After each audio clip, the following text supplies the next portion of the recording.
परमात्मा की वाणी है सूक्ष्म वेद में कि धर्म तो 10 के नहीं और 10 के तीनों लोग, खैरायत में खैर है कीजिए आत्म भोग।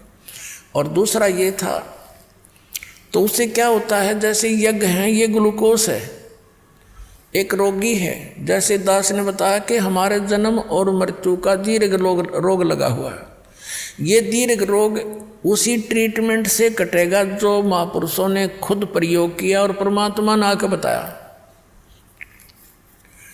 और अब इस दास को इस मार्ग का मास्टर बना दिया, डॉक्टर बना दिया, सर्जन बना दिया। अब दास के पास वो मार्ग है, वो सारी व्यवस्था है।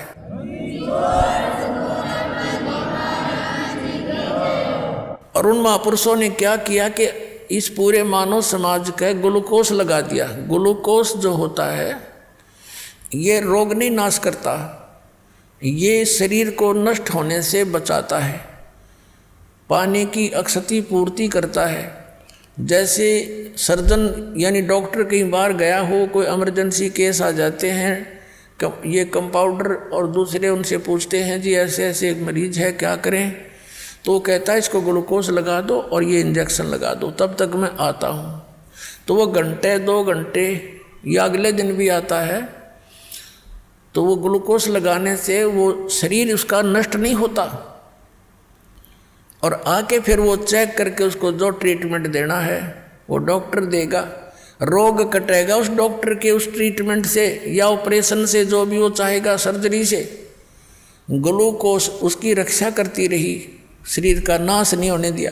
तो इस मानव समाज को वो महापुरुष ग्लूकोज लगा के इन यज्ञों का ओनली, बस ये ट्रीटमेंट नहीं दिया उस समय, क्योंकि कुछ ऐसी स्थिति थी। तो अब परमात्मा ने इस दास को भेज दिया, वो डॉक्टर बना के, वो सर्जन बना के, और आदेश दे दिया। उनको मना कर दिया था सतनाम नहीं देना, दास को आदेश दे दिया कि अब दे सतनाम, और दे दे सार नाम, समय आ गया पिछली पीढ़ी का। बोलो सतगुरुदेव।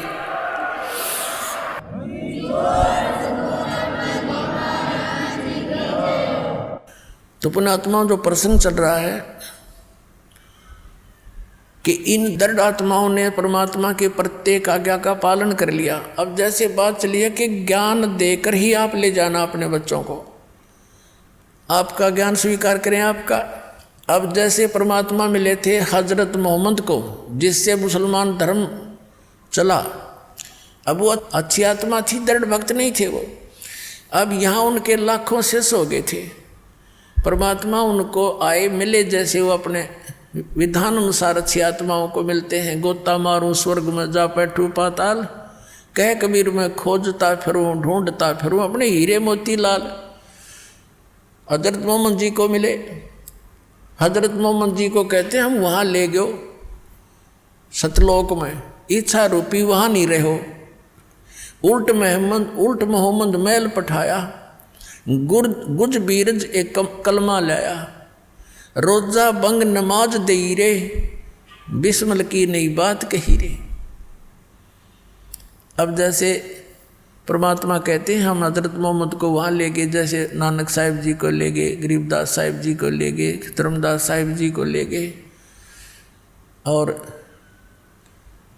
गीसादास साहिब जी को, दादू साहिब जी को ले गए, मुल्कदास साहिब जी को लेकर गए, फिर छोड़ दिए। उन्होंने दृढ़ होकर के भगवान की प्रत्येक बात को स्वीकार किया।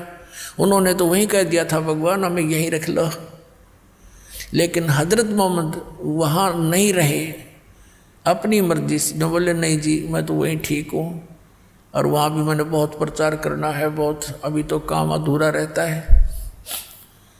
अब परमात्मा ने सोची चल इसको कुछ राहत दे देते हैं। उसको उनको क्या बताया फिर परमात्मा ने कि रोजा बंग नमाज दई रे, बिस्मिल की नई बात कही रे। हजरत मोहम्मद जब पहली बार गए तब तो वो काल तक सीमित थे, पर्दे के पीछे से आवाज़ आई थी नमाज करो, 50 नमाज करने की कही थी। फिर दोबारा प्रार्थना की, कुछ कम कर दी, फिर और प्रार्थना करी, फिर कम कर दी। लास्ट में 5 बार की नमाज पर फाइनल हुआ था उनका कि 5 बार तो नमाज करना ही करना पड़ेगा। और रोजा मीन व्रत और बंग आवाज़ लगाना, हे भगवान दया करियो, आवाज़ लगा कर आवाज़ ये साधना करना। तो कहते हैं उस हजरत मोहम्मद जी जहाँ से ये आदेश लेकर आए थे उसमें भी उस काल भगवान ने भी इनको विस्मल करने का आदेश नहीं दिया था। क्या बताया है कि रोजा बंग नमाज दई रे, विस्मल की नहीं बात कही रे।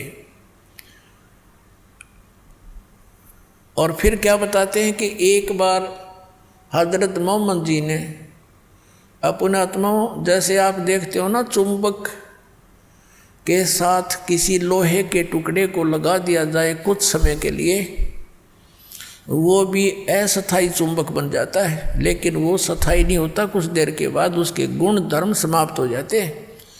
ऐसे ही ये जितने भी महापुरुष उस परमात्मा से मिले थे, इनको लेकर गए थे सतलोक से वापस छोड़ा था, इनके अंदर सिद्धियां आ गई थी, अपने आप आ जाती उस मालिक के संपर्क मात्र से, ऊपर से उस लोक से वापस आने में इतने तो अपने आप इनके चिपट जाती है। वह इतनी ये सिद्धियां, असंख्य सिद्धियां पड़ी है। तो वहाँ से जब ये वापस आया, हजरत मोहम्मद में सिद्धि आ गई, वचन में भी सिद्धि होगी। तो उसने एक दिन एक गऊ को मार दिया, पहले तो एक बकरे को मार दिया वचन से, वो बकरा मर गया। बकरे वाला रोने लगा, जी मैं तो गरीब आदमी था, ये क्या हो गया। लोग इकट्ठे हो गए, फिर उस बकरे को जीवित कर दिया वचन से। सब खुशी हुई, सब जगह ये लहर दौड़ गई कि भाई हजरत मोहम्मद तो सचमुच नबी हैं, बड़ी सिद्धि है इसके अंदर, मरे हुए बकरे को जीवित कर दिया। उनकी बहुत दूर तक बातें फैल गई और उनके अनुयायी थे जगह जगह ये चर्चा करने लगे। लोगों ने एतराज़ किया क्योंकि विरोधी बहुत थे। उन्होंने कहा भी हम जाने, जब जाने गऊ मार के जीवित कर दे, हमारे सामने कर। तब हजरत मोहम्मद ने वो गऊ, सब इकट्ठे हो गए आसपास के लोग, वचन से वो गाय मार दी, वो मर गई। अब उसको जीवित करने का समय आया, वह जीवित नहीं हो पाई। तब परमात्मा कहते हैं कि तब हम मोहम्मद याद किया रे, तब हजरत मोहम्मद ने मुझे याद किया।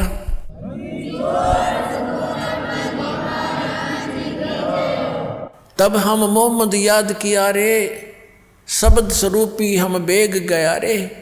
परमात्मा कहते हैं वहाँ शब्द स्वरूपी पहुँचे एक सेकंड के अंदर, लेकिन औरों को किसी को नहीं दिख रहा था, केवल हजरत मोहम्मद को मैं दिखाई दे रहा था। मुई गऊ हमने तत्काल जवाई, और तब मोहम्मद का निश्चय आई। वो मरी हुई गाय को मैंने जाकर तुरंत जीवित कर दिया। तब मोहम्मद जी को विश्वास हुआ कि कबीर सचमुच ये तो परमात्मा के नुमाइंदे हैं। तो कहते जब मोहम्मद का निश्चय आई, तुम कबीर अल्लाह दरवेशा, और मोहम्मद का तब गया अंदेशा। फिर क्या बताते हैं कि नबी मोहम्मद नमस्कार है, राम रसूल कहाया, 1,80,000 को सौगंध जिन नहीं कर चलाया। अरस कुरस पर अलह तकत है, अरस के कुरस पर, आसमान के अंतिम छोर पर अरस कुरस पर अलह तकत है। उस परमात्मा का स्थान है जहाँ कबीर साहब का अपना स्थान है। और खालिक बिन नहीं खाली, उस परमात्मा की दृष्टि में सभी प्राणी है, उससे कोई बचा नहीं है। और वह पैगंबर पाक पुरुष थे साहिब के अब्दाली। अब क्या बताते हैं कि तुम हजरत मोहम्मद का नाम लेकर गऊ मार रहे हो। ये गऊ जो मनाते हो वो दिन, जिस विशेषकर गऊ काटते हो, तो उन्होंने गऊ शब्द से मारी थी, शब्द से जीवित कर दी थी, क्योंकि लोगों ने ये सोचा था कि हजरत मोहम्मद ने जीवित कर दी। तो उसके लिए फिर कहा कि बारी गऊ शब्द के तीरम, वचन के तीर से मार दी। और ऐसे होते मोहम्मद पीरम, वो मोहम्मद पीर ऐसे थे। और शब्द फेर जवाई, अंसा राख्या गोसत नहीं बाखा, ऐसे पीर मोहम्मद भाई। अब परमात्मा देख आप पे तो सारा काम करे और फिर उसको शाबाशी दे रहे हैं। अरे हजरत मोहम्मद तो ऐसे महापुरुष थे, उन्होंने वचन से गाय मारी थी और वचन से जीवित कर दी। मांस नहीं खाया उन्होंने, जीव की रक्षा करी, और तुम मांस खाते हो उनकी आड़ में। तो उसके लिए कहते हैं वो पैगंबर पाक पुरुष थे, साहिब के अब्दाली, वो महापुरुष थे, पवित्र आत्माएं थी। तुम उनके जब में ये पाप करते हो खुद और नाम लेते हो उनका। नबी मोहम्मद नमस्कार है, राम रसूल कहाया। वो तो आदरणीय महात्मा थे, महापुरुष थे और परमात्मा के नबी कहलाए। और 1,80,000 को सौगंध, उन कसम है, उन 1,80,000 मुसलमान बने थे जो उनके सीधे शेष थे, उन्होंने कर चलाया। उन्होंने ये जुल्म नहीं किया जो तुमने शुरुआत कर रखी है। और कहते हैं अर्श को उस पर अल्लाह तक कहता है खालिक बिन नहीं खाली। और वो पैगंबर पाक पुरुष थे, साहिब के अब्दाली, वो तो पवित्र आत्माएं थी, उस परमात्मा की कृपा पात्र थे। तो इस प्रकार परमात्मा ये कहना चाहते हैं कि ज्ञान से ही हम वहाँ ले जाएंगे। अब जैसे हजरत मोहम्मद को ले गए, वो दृढ़ नहीं थे, अच्छी आत्मा अवश्य थी, मिले भगवान सब अवश्य, लेकिन वहाँ नहीं रहे। और ये देख कौड़ कहानी बिगड़ गई इसके बाद यहाँ पर। तो इस प्रकार इस ज्ञान से ही हम सतलोक जाएंगे, क्योंकि हमें ये दृढ़ विश्वास होगा कि जो ये ज्ञान दिया जा रहा है ये ओनली इस दास का नहीं और केवल एक बनावटी इतिहास का नहीं, ये स्वयं गॉड गिवन परमात्मा ने आकर बताया और फिर अपने गवाह बनाए, सतलोक ले जाकर वापस छोड़ा उनको।